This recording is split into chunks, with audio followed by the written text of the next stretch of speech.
ಇದು ಒಂದು ಪಾಯಿಂಟ್ ಬಾಬಾ ಸಾಹೇಬ್ ಹೇಳಿರೋದು ಕಾನ್ಸ್ಟಿಟ್ಯೂಂಟ್ ಅಸೆಂಬ್ಲಿ ಸ್ಪೀಚ್ ಅಲ್ಲಿ. ನೋಡಿ, ಅವ್ರು 20 ವರ್ಷ ಸಾಕು ಅಂತ ಹೇಳಿದ್ರು, ಈಗ 75 ವರ್ಷ ಆಗಿದೆ. 75 ವರ್ಷ ಆಗಿದೆ. ನೀವ್ ಹೇಳಿ, ಇನ್ನು 50 ವರ್ಷ ಆದ್ರೆ ತಾನೇ ಸಾಮಾಜಿಕ ಸಮಾನತೆ, ಆರ್ಥಿಕ ಸಮಾನತೆ ಬರುತ್ತೆ ಅನ್ನೋ ಪರಿಸ್ಥಿತಿ ಇದೆಯಾ ಇವಾಗ? ಇದೆಯಾ? ಬರೀ 20 ವರ್ಷ ಸಾಕಂತ ಹೇಳಿದ್ರು ಅವ್ರು. 20 ವರ್ಷ ತರಬೇಕು. ಸರ್ಕಾರ ಜವಾಬ್ದಾರಿ ಅದೇನೆ. ಪ್ರೈಮ್ ಮಿನಿಸ್ಟರ್ ಆದ ಕೆಲಸ ಏನಂತ? ನೀವು ದೇವನೂರು ಸರ್ದು ಒಡಲಾಳ ಓದಿದಿರ? ಎಲ್ರು ಓದಿದ್ದೀರಾ? ಓದಿಲ್ವಾ? ನೀವೇನು PhD ಮಾಡಿ ಓದಿದ್ರೇನ್ರಿ?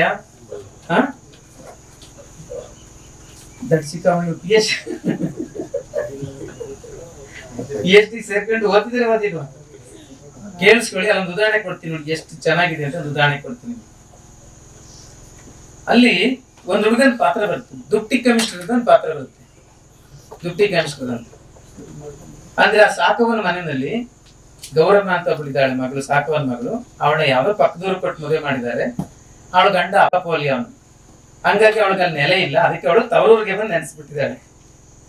ಆ ಗೌರಮ್ಮನಿಗೆ 2 ಜನ ಮಕ್ಕಳು. ಒಂದ್ ಹುಡುಗ ಶಿವು ಅಂತ 3ನೇ ಕ್ಲಾಸ್ ಓದ್ತಾನೆ, ಇನ್ನೊಂದು ಹುಡುಗ ದುಪ್ಟಿ ಕಮಿಷನರ್.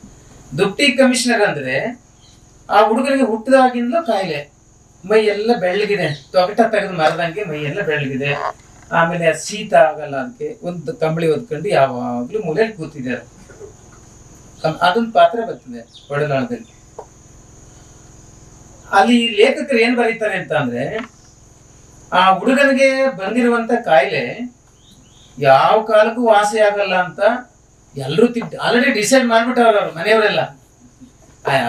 ಮತ್ತು ಇದು ಯಾವತ್ತಿದ್ರೂ ಲೋಕದಿಂದ ಚುಕ್ತವಾದಂದ್ರೆ ಯಾವತ್ತಿದ್ರು ಸತ್ತೋಗುತ್ತೆ ಅಂತ. ಇದೇನ್ ಬದುಕಲ್ಲ, ಇದೇನು ಮುಂದೆ ಸಂಸಾರ ಮಾಡಿ ಮನೆ ಕಟ್ಟಿ ಹಂಗೆಲ್ಲ ಮಾಡ್ಲಾರ್ದು ಅಂತ ಅವ್ರು ಡಿಸೈಡ್ ಮಾಡ್ಬಿಟ್ಟಿದ್ದಾರೆ. ಅದಕ್ಕೆ ಯಾವಾಗ್ಲೂ ಮೂಲೆಯಲ್ಲಿ ಒಂದು ಕಂಬಳಿ ಹೊತ್ಕೊಂಡು ಕೂತಿರ್ತದೆ. ಉಳಿದವರೆಲ್ಲ ಅವ್ರವ್ರ ಕೆಲಸ ಮಾಡ್ತಾ ಇರ್ತಾರೆ. ಈ ತರ ಒಡಲಾಳದಲ್ಲಿ ಒಂದು ಚಿತ್ರ ತಗೊಂಡು ಬಂದಿದ್ದಾರೆ ಲೇಖಕರು. ಯಾಕೆ ತಂದಿದ್ದಾರೆ ಇದನ್ನ? ಇದನ್ನ ಇಂಗ್ಲಿಷ್ ಅಲ್ಲಿ ಮೆಟಫರ್ ಅಂತ ಕರೀತಾರೆ. ಮೆಟಫರ್, ರೂಪಕ ಅಂತ ಕರೀತಾರೆ ಇಂಗ್ಲಿಷ್. ಯಾಕೆ ತಂದಿದ್ದಾರೆ ಅಂದ್ರೆ, ಸೊ ಆಳುವ ಸರ್ಕಾರಗಳಿಗೆ ದಲಿತರ ಬಗ್ಗೆ ಯಾವ ಮನಸ್ಥಿತಿ ಇದೆ? ದಲಿತರ ಬಗ್ಗೆ ಯಾವ ಮನಸ್ಥಿತಿ ಅಂದ್ರೆ, ಈ ಹುಡುಗನ ಬಗ್ಗೆ ಅವ್ರ ಮನೆಯವ್ರಿಗಿದೆಯಲ್ಲ, ಇವನು ಇನ್ನೆಂದೂ ಉದ್ಧಾರ ಆಗಲ್ಲ ಅಂತ, ಇವನೆಂದು ಇನ್ ಕಾಯಿಲೆ ವಾಸಿ ಆಗಲ್ಲ, ಇವನೆಂದೂ ಉದ್ಧಾರ ಆಗಲ್ಲ ಅಂದ್ರೆ ಸರ್ಕಾರಗಳು ಆಲ್ರೆಡಿ ಡಿಸೈಡ್ ಮಾಡೋರು ಇವ್ರು ಎಂದೂ ಏಳಗೆ ಆಗಲ್ಲ ಅಂತ. ಇವ್ರಿಗೆ ಎಷ್ಟು ಕೊಟ್ರು ಅಷ್ಟೇ, ಇವ್ರಿಗೆ ಏನ್ ಮಾಡಿದ್ರು ಅಷ್ಟೇ.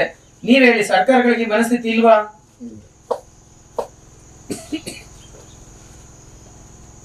ನೀವೆಲ್ಲ ಡಿಸೈಡ್ ಮಾಡಿಯಪ್ಪ, ಕೇಳಿಸ್ಕೊಳ್ಳಿ.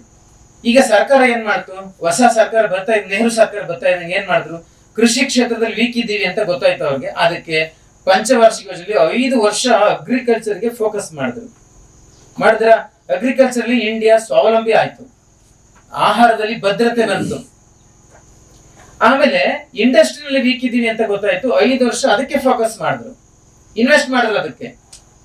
ಸೊ ಇಂಡಸ್ಟ್ರಿನಲ್ಲೂ ಸ್ವಾವಲಂಬಿಯನ್ನು ಭಾರತ ಸಾಧಿಸ್ತು. ಆಯ್ತೆ? ಈಗ ನೀವೇ ಹೇಳಿ, ಅಸ್ಪೃಶ್ಯರು ಇದೆಲ್ಲ ಒಂದು ಬಿಗ್ ಚಾಲೆಂಜ್ ಅಲ್ವಾ ಭಾರತದಲ್ಲಿ? ದೊಡ್ಡ ಸಮಸ್ಯೆ ತಾನೆ ಅಂತ. ದೊಡ್ಡ ಸಮಸ್ಯೆ. ಈಗ ನಮ್ಮ ದೇಹದಲ್ಲಿ ಯಾವ್ದಾದ್ರು ಒಂದು ಆರ್ಗನ್ ಕೆಟ್ಟೋದ್ರೆ ಅದು ಆರ್ಗನ್ ಪ್ರಾಬ್ಲಮ್ ಅಥವಾ ಇಡೀ ದೇಹದ ಪ್ರಾಬ್ಲಮ್? ಹೇಳಿ ನೋಡೋಣ. ಈಗ ದೇಹದಲ್ಲಿ ಕಿಡ್ನಿ ಡ್ಯಾಮೇಜ್ ಆಯ್ತು ಅನ್ಕೊಳ್ಳಿ, ಅದು ಕಿಡ್ನಿ ಸಮಸ್ಯೆನಾ ಇಡೀ ದೇಹದ ಸಮಸ್ಯೆ? ದೇಹದ ಸಮಸ್ಯೆ. ನೀವು ಅಲ್ಲೇನೋ ಒಂದು ಡ್ಯಾಮೇಜ್ ಆಗುತ್ತೆ ಅನ್ಕೊಳ್ಳಿ, ಅಲ್ಲಿನ ಪ್ರಾಬ್ಲಮ್ ಅಂದ್ಬಿಟ್ಟು ಸುಮ್ಮಿರಕ್ಕಾಗುತ್ತಾ? ಹಂಗಾಗಲ್ಲ. ಯಾಕೆ ಅಂದ್ರೆ ಅದು ಇಡೀ ದೇಹದ ಸಮಸ್ಯೆ. ಅದು ಅಂದ್ಮೇಲೆ ಈ ದುಪ್ಟಿ ಕಮಿಷನರ್ ಹಿಂಗೆ ಮೂಲೆ ಹಿಡಿದು ಕೂತಿದ್ದಾನೆ ಅಂದ್ಮೇಲೆ ಅವನ ಹುಷಾರು ಮಾಡಕ್ಕೆ ಯಾವ ಸರ್ಕಾರ ಆಗಿರ್ಲಿ, ಸೆಂಟ್ರಲ್ ಗೌರ್ಮೆಂಟ್ ಆಗಲಿ ಸ್ಟೇಟ್ ಗೌರ್ಮೆಂಟ್ ಆಗಲಿ, 5 ವರ್ಷ ಪಂಚವಾರ್ಷಿಕ ಯೋಜನೆ ಏನಾದ್ರು ಫೋಕಸ್ ಮಾಡಿ ಪ್ಲಾನ್ ಮಾಡಿ ದುಡ್ಡು ಹಾಕಿ ಈ ಸಿಸ್ಟಮ್ ನ ಸರಿ ಮಾಡ್ಬೇಕು, ಈ ರೋಗಿಷ್ಠ ಹುಡುಗನ ಹುಷಾರು ಮಾಡ್ಬೇಕು ಅಂತ ಯಾರಾದ್ರೂ ಪ್ರಯತ್ನ ಮಾಡಿದಾರ? ಕೊಟ್ಟರೆ ದುಡ್ಡನ್ನ ವಾಪಸ್ ಹೇಳಿ, ಮಾಡಿದಾರ? ಹಂಗಿದ್ರೆ ಹುಡುಗ ಹುಷಾರಾಗತ್ತೆ ಹೆಂಗ? ಕಾಯಿಲೆ ಯಾವಾಗ ವಾಸಿ ಆಗುತ್ತೆ? ಎಲ್ಲ ವಾಸಿ ಆಗುತ್ತೆ? ಇದಕ್ಕೆ ಆ ಲೇಖಕರು ದೇವನೂರು ಸರ್ ಅಂದ್ರೆ ಆ ಪಾತ್ರ ಮೆಟಫರ್. ಅದು ಮೆಟಫರ್ ಅಂದ್ರೆ ಅಲ್ಲಿ ಒಂದು ಮಾತು ಬರ್ತದೆ, ಆ ಹುಡುಗ ತನ್ನಷ್ಟಕ್ಕೆ ತಾನು ಕುಳಿತಿದ್ದನು, ಉಳಿದ ವ್ಯಾಪಾರಗಳು ತಮ್ಮಷ್ಟಕ್ಕೆ ತಾವು ನಡೆಯುತ್ತಿದ್ದವು ಅಂತ ಒಂದು ಮಾತು ಬರುತ್ತೆ.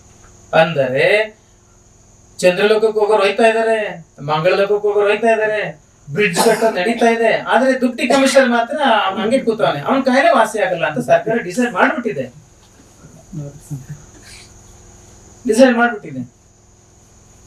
ಅದಕ್ಕೇನೆ ಬಂಧುಗಳೇ 75 ವರ್ಷ ಆಗಿದೆ, ಸಾಮಾಜಿಕ ಅಸಮಾನತೆ ಆಗ್ಲಿ ಆರ್ಥಿಕ ಅಸಮಾನತೆ ಆಗ್ಲಿ ಒಂದೇ 1% ಕಮ್ಮಿ ಆಗೋದಿರ್ಲಿ, ಹೆಚ್ಚಾಗೋಗಿದೆ. ಇವಾಗ ಅದು ಹೆಚ್ಚಾಗೋಗಿದೆ, ಈಗ ಹೆಚ್ಚಾಗೋಗಿದೆ. ಇದರಲ್ಲಿ 75 ವರ್ಷಗಳಿಂದ ಆಳ್ವಿಕೆ ಮಾಡಿದ ಎಲ್ಲರ ಜವಾಬ್ದಾರಿ ಇದೆ, ಎಲ್ಲರ ಪಾತ್ರನೂ ಇದೆ. ಇಲ್ಲಿ ಯಾರು ಸಾಕ್ಷರ ಸಜ್ಜನರು ಅಂತ ನಾನು ಹೇಳ್ತೇನೆ, ಎಲ್ಲರ ಪಾತ್ರನೂ ಇದೆ ಇದರಲ್ಲಿ. ಇದು ಒಂದು ಬಾಬಾ ಸಾಹೇಬ್ರು ಅವತ್ತು ಕಾನ್ಸ್ಟಿಟ್ಯೂಂಟ್ ಅಸೆಂಬ್ಲಿ ಹೇಳುವಂತ ಮಾತುಗಳೆಲ್ಲ ಅದೊಂದು ತುಂಬಾ